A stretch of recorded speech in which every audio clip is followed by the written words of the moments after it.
The reason we began the film with Clavius in a battle sequence was to show what he did every day as a soldier for Rome and what ultimately he wanted to get away from.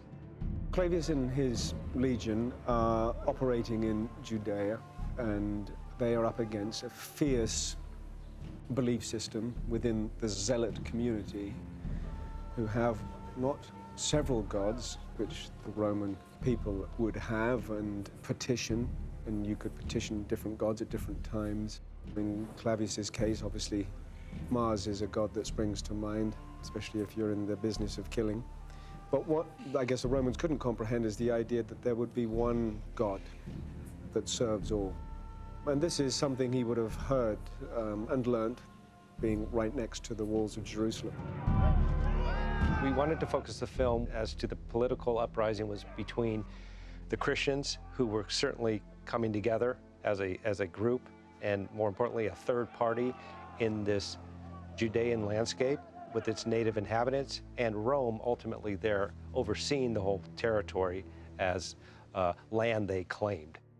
The Zealots, they were the more aggressive group of the natives who were speaking out and fighting out, and they did not have a pedestal or a platform to get their message across, so they rebelled, and Rome had to put them down to keep order.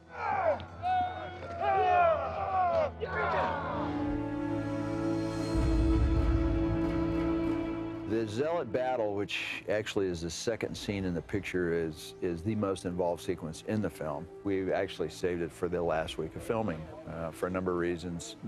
Probably the largest being the fact that we couldn't find a location that was suitable for it.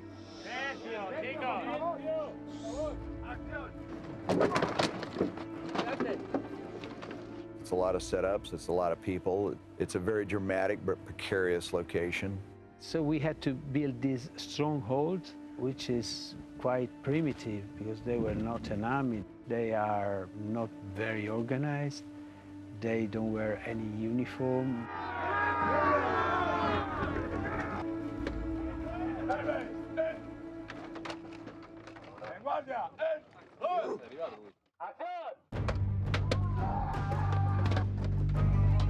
What was fascinating about how intricate the Roman army machine worked and how they would work at close quarters, and working at close quarters meant that you couldn't wield your sword because you'd probably take the eye of your comrade out, because they were shoulder to shoulder, shield to shield. So along came the gladius, which was this revolutionary sword, or rather long knife, really a stabbing machine. So rather than slashing like a lot of the barbarians would be wonderful at, the Roman army was very adept at being surgical about it, and would probably have several points of the body in which they would stab from the protection of the shield. They would come up and then back. So it was very economical. It was brilliantly orchestrated and lethal.